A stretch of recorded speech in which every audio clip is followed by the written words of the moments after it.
Di mana kemudian muncullah sekelompok orang yang nggak terima ketika penyanyi yang mereka jagokan itu nggak memenangkan Piala AMI. Mereka lantas melakukan dua hal. Yang pertama, mendiskreditkan pemenangnya, atau yang lebih parah lagi, yang kedua, yaitu mendiskreditkan eventnya, yaitu AMI Awards itu sendiri. Kita balik sebentar ke AMI Awards tahun lalu ya, di mana Salma mencetak rekor sebagai peraih nominasi terbanyak di satu penyelenggaraan AMI Awards, yaitu 9 nominasi, dan juga satu-satunya juara Indonesian Idol yang mampu menaklukkan piala artis solo wanita pop terbaik. Di mana kemudian muncullah sekelompok orang yang nggak terima ketika penyanyi yang mereka jagokan itu nggak memenangkan Piala AMI. Mereka lantas melakukan dua hal. Yang pertama, mendiskreditkan pemenangnya, atau yang lebih parah lagi, yang kedua, yaitu mendiskreditkan eventnya, yaitu AMI Awards itu sendiri. Ini terjadi ketika mereka sudah terjatuh ke dalam ruang fanatisme buta yang seolah-olah idolanya itu lebih besar dari apapun, bahkan lebih besar dari AMI itu sendiri. Padahal idolanya sendiri itu sangat menghormati dan bahkan mungkin sangat mengidam-idamkan memenangkan penghargaan AMI tersebut.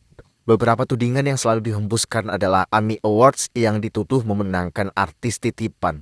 Dan tahun lalu tudingan ini cukup kencang diarahkan ke Salma ya. Pertanyaan gua, kalau memang ini titipan, titipan siapa gitu?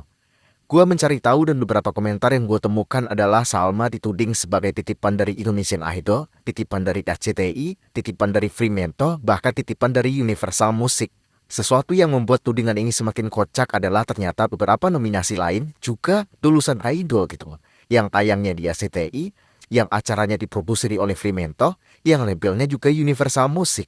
Dan tahun-tahun sebelumnya juga banyak penyanyi yang katanya dalam tanda kutip titipan dari Idol, dari RCTI, dari Fremantle, dari Universal Music yang juga masuk ke nominasi tapi nggak menang juga kan. Bahkan di tahun 2023, Yura Yunita itu menang sebagai artis solo wanita pop terbaik dengan label milik dia sendiri.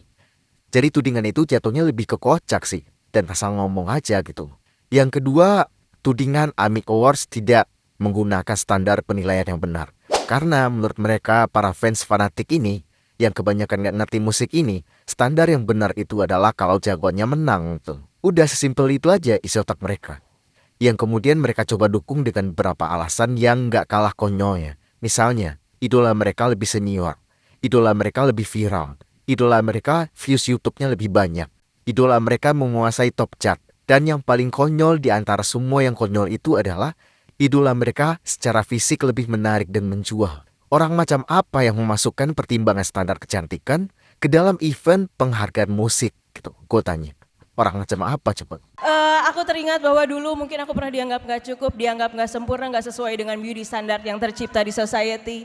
Katanya nggak cocok jadi penyanyi karena badannya, katanya nggak sesuai dengan standar kecantikan yang ada. Tapi dari sini aku ingin mengatakan bahwa jangan sampai orang lain mendefinisikan siapa diri kita. Dan marilah kita rayakan ketidaksempurnaan kita bersama-sama. Jadi terima kasih banyak AMI Awards. Salah satu tanda ketika berkurangnya rasa percaya pada satu event penghargaan adalah munculnya event serupa sebagai oposisi atau pembanding gitu loh. Pada faktanya, AMI Awards masih jadi satu-satunya penghargaan musik paling bergengsi, paling tinggi di Indonesia sejak tahun 1997. Ini membuktikan kalau ajang ini masih memiliki kepercayaan dari para pelaku musik, baik di depan panggung, di depan layar, ataupun di balik panggung atau di balik layar. Kalaupun ada kesalahan, cacat-cacat kecil sana-sini, salah kategori, salah menempatkan nominasi, yaitu wajar karena event ini dibikin sama manusia gitu. Jadi menurut gua, sejauh ini, tudingan bahwa standar pencurian atau penilaian AMI itu tidak benar, yaitu sama sekali tidak bisa dibuktikan. Yang ketiga adalah, seperti yang gua bilang di awal tadi, mereka mencoba mendiskreditkan AMI Awards sebagai penghargaan lokal dan tidak penting. Mereka sebut nggak penting di saat kita semua bisa melihat betapa sakitnya hati mereka ketika yang menang adalah orang lain gitu. Mereka lalu mengatakan kalau yang paling penting itu penghargaan tingkat yang lebih tinggi, yaitu tingkat Asia gitu loh. Yang sebenarnya Salma pun udah pernah menang gitu loh. Tapi ya ini menurut logika gue nih.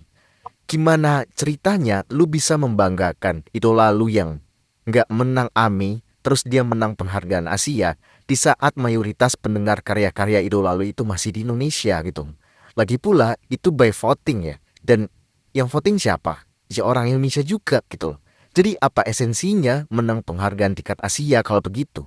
Jadi tetap ujung-ujungnya penghargaan yang paling tinggi, yang paling kompatibel, yang paling layak diterima nalar untuk saat ini ya, yaitu AMI Awards gitu. Kecuali nanti idola lu menangnya Grammy, nah itu baru gitu loh. Kalau kita telusuri, semua tudingan-tudingan negatif yang diarahkan ke AMI Awards itu berasal dari fans fanatik yang idolanya kalah. Harap digarisbawahi ya, sekali lagi fans fanatik ya. Artinya nggak semua fans kayak gitu, dan gue yakin idolanya pun sadar akan kehadiran fans fanatik ini. Dan mereka pun tahu kalau mereka-mereka ini, para fans fanatik ini, sebenarnya lebih banyak merusak nama baik idolanya ketimbang hal positif lainnya. But somehow, mereka-mereka ini masih ada gunanya dalam beberapa hal. Makanya ya dibiarin aja gitu.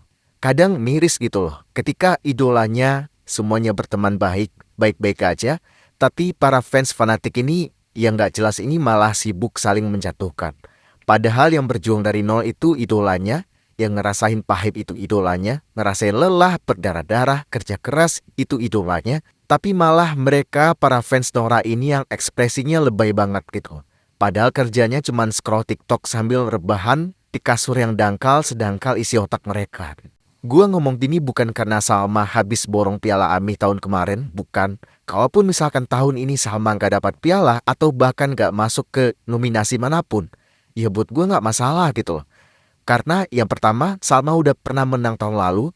Yang kedua, ya nggak menutup kemungkinan karena kalau memang ada musisi atau penyanyi baru yang emang lebih berbakat dan lebih berkualitas dari Salma. Jadi dia yang menang ya nggak apa-apa juga gitu.